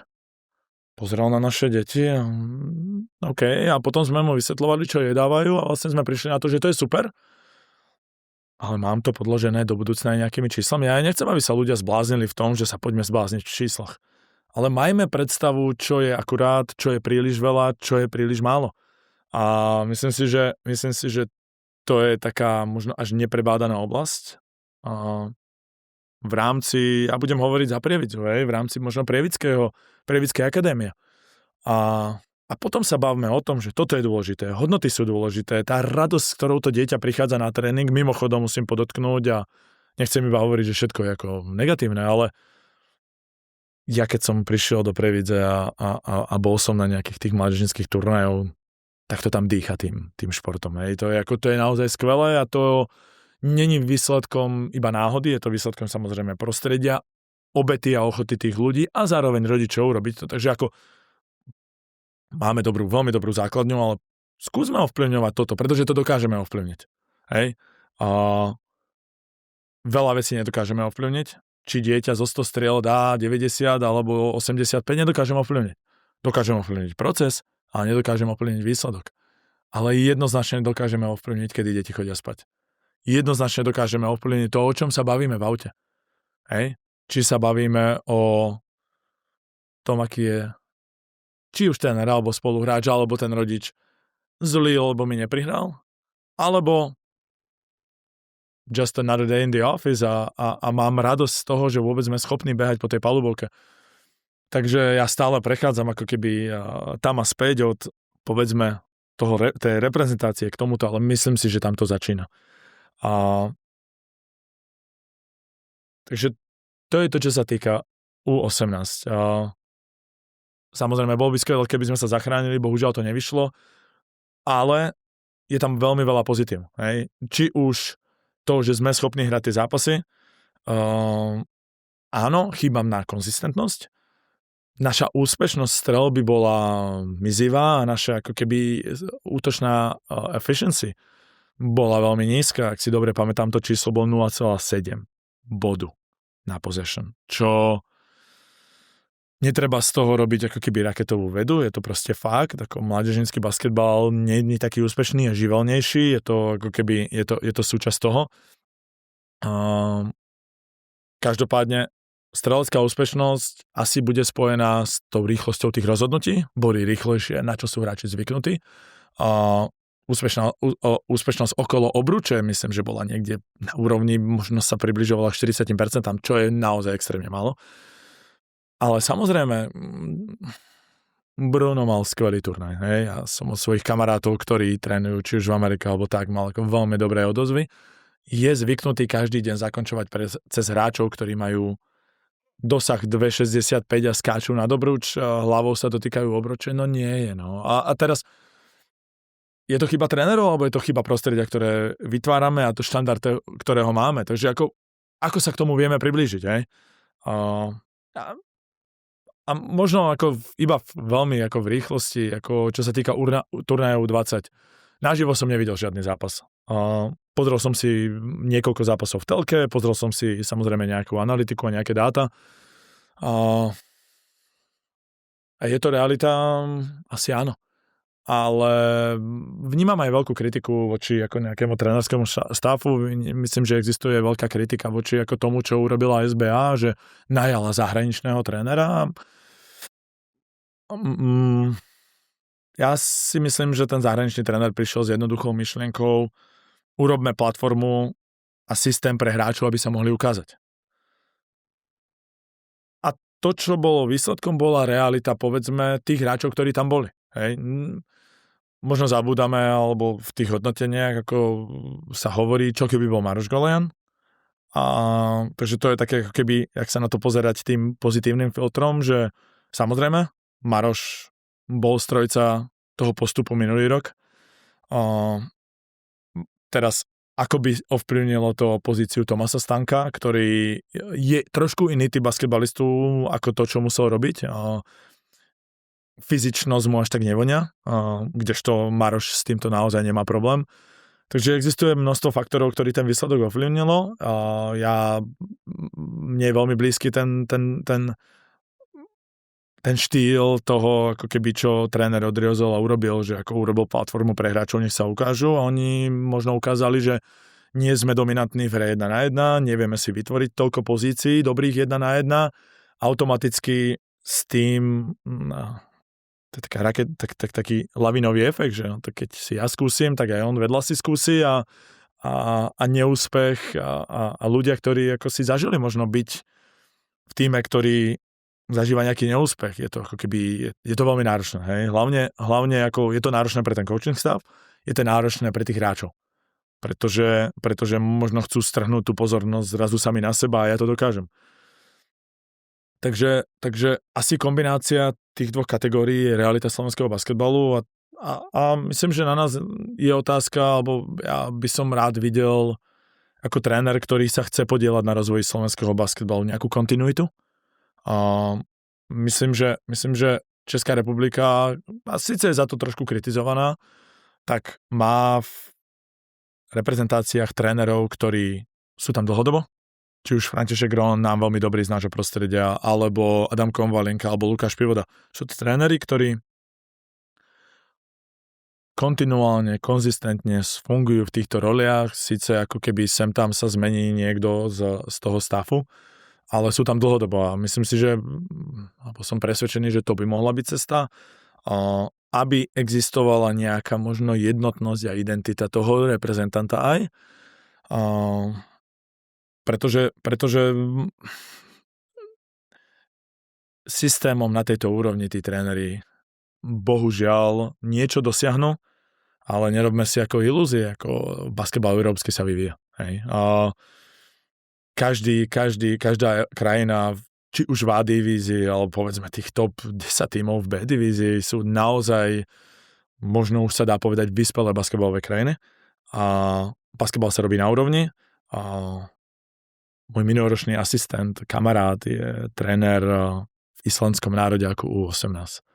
A keď mi hovoril podmienky, akých funguje, to, že letel minulý rok z Rakúska na Island niekoľkokrát, aby len videl tých hráčov, prichádzajú hráči, ktorí sú v Amerike a majú taký pás. A Rakúsko je dobrý príklad. Rakúsko v A divízii, si človek povie, čo tam robia. A má 5 hráčov, ktorí sú v Amerike. Alebo 4, ktorí majú rakúsky a zároveň americký pás. A toto u nás není. A musíme pracovať s tým, čo máme a ja by som možno rád videl to pri mojom skromnom názore, že vieme mať tam nejakú kontinuitu, vieme, že tí tréneri budú dlhodobo v týchto pozíciách a vieme hľadať nejakú tú identitu toho slovenského hráča. To, jak som spomenul, Litva je maximálne nespokojná s tým, že U18 skončilo ako mimo top 4. Hej, tam sa bere proste top 4, OK, už to 4. miesto nebolo a medaila už je zle, ale koľko basketbalových krajín máme v Európe a budú ako vyvodzovať radikálne ako keby nejaké dôsledky a teraz na nás sme v pozícii vyvodzovať nejaké ako keby dôsledky tých výkonov, alebo skôr je to o tom, že pamätujeme si, čo sa deje, použijeme to ako návod, kde chceme byť a nastavme si cykly, ktoré nás tam privedú. Takže ako neviem, či hodnotenie, pretože viac vidím v tom, buď vyhráme, alebo sa poučíme a ja verím, že sa poučíme, ale nepríde to za rok. A nemôžeme si naivne myslieť, že to príde za rok. Ale myslím si, že dorastá generácia v rámci slovenského basketbalu, samozrejme takí tí, nazvime ich Američania, či už je to Rančík, či už je to Malovec, či už je to možno aj Valentíny, mnohým neznámy, ktorý ako fungoval 5 rokov v GBA a vlastne ako trošku mimo radar išiel do Ameriky a ako freshman mal 20 minút na zápas a dorastá nám dobrá generácia, samozrejme tá americká cesta sa asi bude otvárať, či už Marošovi Golianovi a možno Brunovi a možno Pukančíkovi a možno ako keby týmto hráčom a teraz historicky si pamätám za tých čias, kedy ja som reprezentoval, že sme mali odstreleného rozohrávača. Hej. Mali sme Antona Gavela, ktorý bol naozaj ako mimo našu stratosféru a pri všetkej úcte ku všetkým mojim bývalým spoluhráčom v tej dobe nám trošku absentoval odstrelený big, ktorý by konzistentne reprezentoval. Hej. A samozrejme nemôžeme zabúdať na Rančikovcov, ktorí naozaj v prípade Martina to zdravie mu proste neumožnilo tú kariéru, ktorú ako pri tom talente naozaj mohol dať a pri tej pracovnej morálke mohol mať. A nie vždy sa stretlo to najlepšie, čo sme mali v reprezentácii, ale ako takže nie vždy sa stretol ten odstrelený rozohrávač s tými odstrelenými vysokými hráčmi, ktorých sme mali, a proste sme malá krajina. Podarilo sa nám naturalizovať De Juliusa a vieme si sami vychovať ďalšieho rozohrávača, ktorý bude mať parametre, povedzme, Satoranského, tak jak v Čechách teraz vychádzajúca hviezdička Marek Houška je, hej.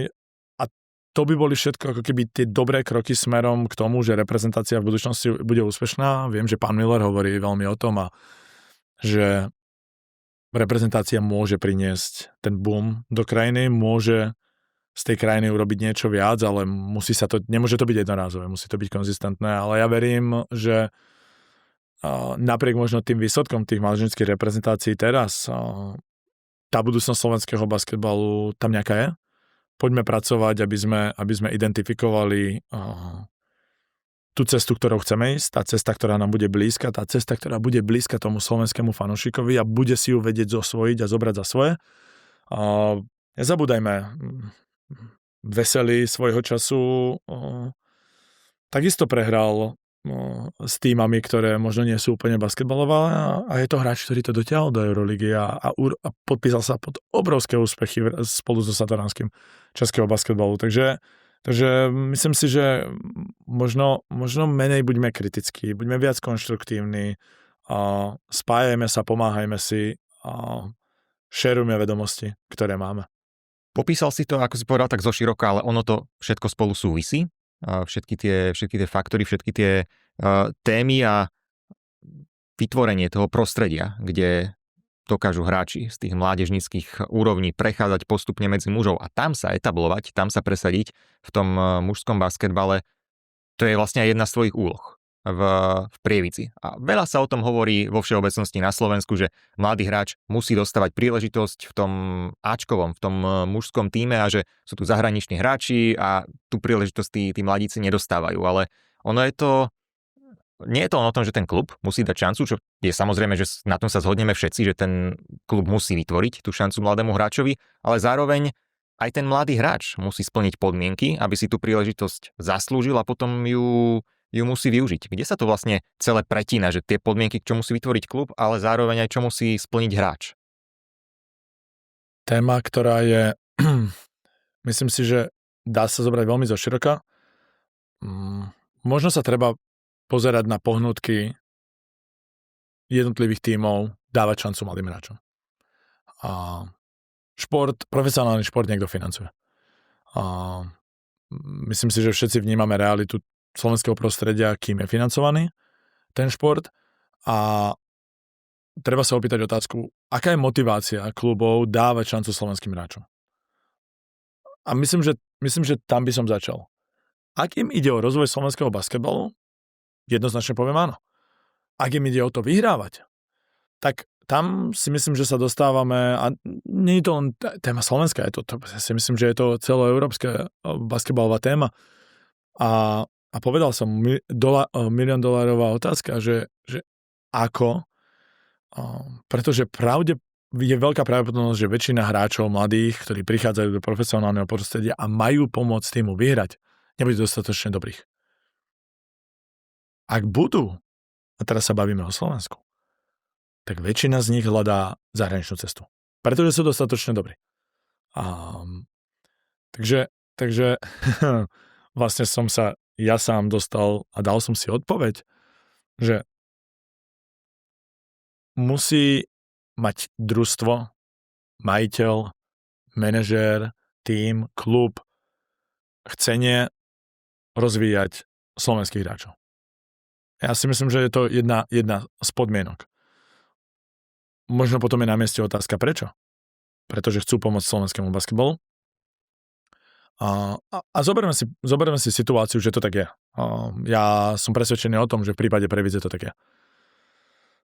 Ale paradoxne nastáva tento rok situácia, kde z mnohých mladých hráčov z minulej sezóny sa zrazu ocitávame na tom, že máme 6 importov, a máme 5 hráčov, ktorí už sú v basketbalovom veku nejakom, kde dvaja najmladší už nevyhnutne nie sú mladí. Majú pred sebou veľa basketbalu, ale dvaja najmladší sú Matúš Hronský a David Novák. Hej? A takže máme družstvo 11 hráčov a samozrejme dostanem sa ešte k mladším. A máme družstvo 11 hráčov a teraz ako kde tam je ten mladý hráč, ktorý v minulej sezóne tam možno bol. A znovu, cieľom je dávať priestor mladým hráčom. A teraz ako... Ale je to za cenu prehier? Alebo je to za cenu možno krátkodobého neúspechu. A to je niečo, na čo sa treba ako sám seba opýtať, alebo v rámci toho klubu. A teraz zodpovedať si, ako najlepšie rozvinieme slovenského hráča. Hej? A verím, že po minuloročnej sezóne, keď sa tak pozerám na tie zmeny v tom rostri, že Slováci sú tí, ktorí môžu byť tí difference makery, tí, ktorí môžu urobiť rozdiel. A nehovorím to v zmysle, že to bude nevidnuté ten hráč, ktorý na konci zápasu bude mať loptu v rukách a bude to rozhodovať, ale budú to tí hráči, ktorí nám dajú tú konzistenciu. To, že vieme, čo od nich dostaneme každý zápas a samozrejme bavíme sa o nejakých priemeroch, ale bavíme sa aj o tej konzistencii toho, čo na tom ihrisku uvidíme. Hej? Lebo dať a nedať kôž je jedna vec, ale konzistentne brániť, konzistentne komunikovať. Ja som narazil na to, na Davida, ktorý verím, že ma počúva a byť schopný maximálnej kvalite veci, ktoré dokážem kontrolovať, ovplyvňovať. No a teraz prejdem k tým mladým hráčom. Kto je mladý? Ja považujem v momentálnom nejakom európskom rozpoložení, že povedzme hráči 2008 a mladší sú mladí. A my budeme mať, verím tomu, že jedného, Kokavca, v rámci nejakého širšieho hráčskeho rostra v rámci A-tímu. Dostane príležitosť? Ja verím, že áno, ale musí byť pripravený. To znamená, je to o tom, keď prídu tie dve strely, ktoré prídu, dať jedno. Byť veľmi konzistentný v rámci obrany, čo sme videli na európskom šampionáte, že mu robí obrovské problémy.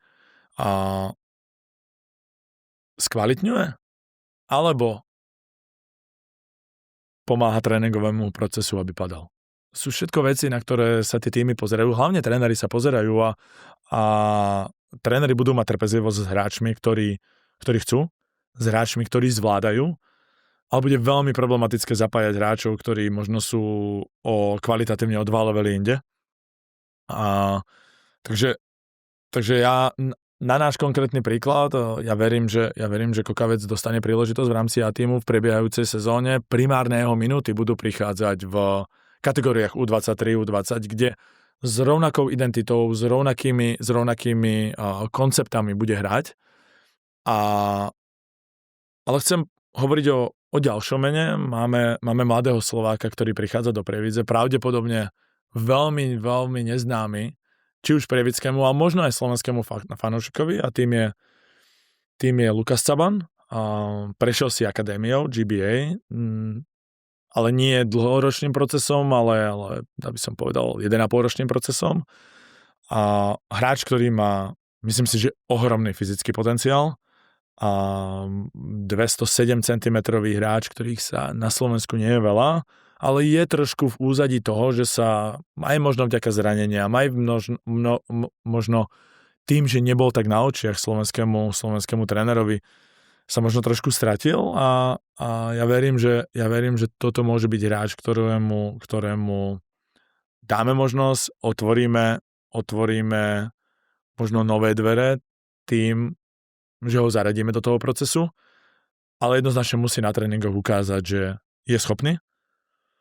To, či je ochotný a to, ako veľmi je ochotný preto urobiť, berieme ako samozrejmosť, ale musíme mu v tom dopomôcť, hej, ako tréneri. A musí ten hráč presvedčiť v prvom rade v prístupe, v kvalite tréningového procesu A, a to zobrať príležitosť a vyťažiť z nej maximum. Ale nikde sa o tom nebavíme o dávaní košov. Nikde sa o tom nebavíme, že musí dať 10 bodov, že musí zobrať toto. Ale vizuálne jeho prítomnosť na tréningu musí zdvíjať tréningový proces. Hej. A effort, chcenie, snaha je zdarma. A dať niekomu high five je zadarmo. Dať niekomu chest bump a vyskočiť meter do výskoku a tešiť sa z úspechu iných je zadarmo. Ale myslím si, že možno je to výchovou, možno je to prostredím, možno je to historicky nastavením slovenského športu. Nie je tam toho veľmi veľa. A keď áno, tak sú to možno generačné talenty, ktoré sú potom aj veľmi úspešné. Takže to bude naša cesta tento rok. Rozhodli sme sa skvalitniť ten tréningový proces. A hráči, povedzme minuloroční, ktorí nejakú príležitosť v rámci ASK dostávali, stále budú v tej konverzácii, ale dostaňte priestor, dostaňte minúty v rámci týmu U23, ukážte konzistentnosť a to, že tá identita hráča, ktorého my chceme mať na palubovke, ju ukazujete každý deň. A tá šanca v tom týme, verím tomu, že príde. Ako bavíme sa o tom, že cieľom je Európa. A cieľom je hrať veľa zápasov a s veľa zápasmi prichádza aj veľa možností dávať priestor hráčom. Takže úlohou trénera a úlohou coaching staffu je odstraňovať bariéry, čo bráni mladému hráčovi byť úspešný v A tíme, ale nie znižovať nároky. Takže všeobecne v iných slovenských kluboch ja by som bol rád, keby hráči dostávali čo najviac priestoru, ale môj subjektívny názor je, že často sa to deje na úkor znižovania nárokov. A ako som už hovoril, už aj v mládeži, už aj v tých kategóriách U12, U13, U14 neznižujeme nároky. Vytvorme si nové štandardy a tie nechceme podliesť. Ak je štandard to, že chceme od hráčov, aby robili A, B, C, D, tak sa neuspokojíme s tým, že urobia iba C, D. Alebo že zostanú iba pri A, B. Takže ako, to je taký môj pohľad na zaradenie slovenského hráča. Myslím si, že sa veľmi diskutuje o nejakej úprave pravidel. Či dať Slovákovi na ihrisku priestor alebo nie. Ja si myslím, že zaslúži si ho štandardami, zaslúži ho tým, že tréner nemusí znižovať nárok. A ja verím tomu, že v rámci slovenského basketbalu existuje dostatočne veľa zanietených trénerov a manažérov a majiteľov, ktorí radi ten priestor tomu hráčovi dajú. Hej? Ale nie je za cenu znižovania nárokov toho každodenného procesu. Ďakujem ti za nespočet zaujímavých postrehov a myšlienok, ktoré si dnes mal. Ešte je tam viacero tém, ktoré by sa dali preberať dopodrobna a ja verím, že na to nadviažeme v priebehu sezóny, ktorá sa teraz už začína o pár dní, hráči budú sem už prichádzať v týchto dňoch, rozbehne sa celý ten tréningový proces a na záver tej dnešnej časti ešte aký je ten tvoj message, ten tvoj odkaz pre fanúšikov BC Prievidza. Spomenul si, prievidské publikum je určite vášnivé, je náročné, zároveň je basketbalovo vzdelané, dokáže oceniť snahu, dokáže oceniť aj súpera, videli sme to aj v tých predošlých sezónach, tie nezabudnutelné momenty, keď sa skanduje Bilbao, skanduje sa vlastne meno toho súpera. Na čo sa tešíš najviac počas tvojej premiérovej sezóny v Prievidzi, v basketbalovom meste? Teším sa na, verím, že elektrizujúcu atmosféru, ale nie nevyhnutne len na zápasoch. Ja vnímam, dýcham, že to mesto má potenciál žiť basketbalom. Neviem, či sa to deje, ale už sa mi niekoľkokrát stalo, že sa mi ľudia pozdravili. Pravdepodobne pretože spoznali moju tvár. A ja budem strašne rád za to, keď ma ľudia pozdravia, a keď mi povedia názor. A viem, že strašne veľa rodičov bude mať to chcenie a ja sa nebránim akejkoľvek konverzácii, rád si vypočujem názory. Takže určite ten odkaz je pozdravme sa, budeme vďační za akúkoľvek podporu a chceme ju čo najväčšiu. Buďte na nás nároční, majte na nás vysoké nároky, pretože my sami si v rámci klubu chceme dávať tie najvyššie nároky.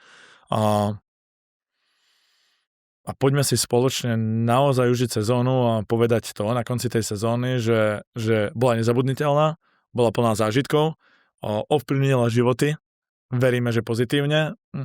Ja poslednú poviem jednu myšlienku a to je taký malý príbeh, že mal som možnosť počuť, keď sme chodili do Ameriky, tak GBA často chodila do či už New Yorku, Bostonu, Atlanty, myslím, že veľa ľudí v rámci basketbalovej komunity vníma vzťah Juliana Beďka a Brada Stevensa, ktorí boli jeho trénerom na univerzite. Takže to nám ako keby aj otvorilo dvere k Bostonu a Brad Stevens na otázku, keď bol oslovený, že čo hľadá u hráča, a keď ho ide draftovať. A všetci čakali taký ball handling, 40% strelbu, taká schopnosť, toto. Tak povedal zaujímavú myšlienku, s ktorou ja sa ako keby stále pohrávam s tým a veľa tých myšlienok, o ktorých sme rozprávali, súznelo s tým, že hľadám hráča, človeka, jedinca, osobnosť, ktorá dokáže zmeniť dynamiku v miestnosti, keď do nej vstúpi. A ja by som bol rád, aby my sme basketbalom, prostredníctvom basketbalu, dokázali ľuďom dať také zážitky, také hodnoty, také emócie, ktorí zmenia ich deň, týždeň, mesiac, ale to pozitívne. Hej? Že keď človek príde do tej telocvične, tak bude sa cítiť ako súčasťou niečoho, čo je viac.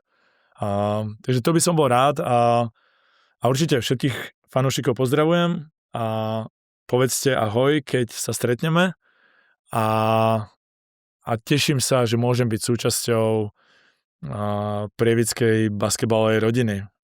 Brodom mi to povedal pred niekoľkými dňami, že tak už aj ty si Prievidza. A znelo to dobre. A bol som strašne rád za to. Takže to je môj odkaz fanúšikom. Teším sa na nich a my urobíme všetko preto, aby mali veľa dôvodov byť na nás pyšní a hrdí. To bol Andrej Červenka, nová posila celej organizácie BC Prievidza.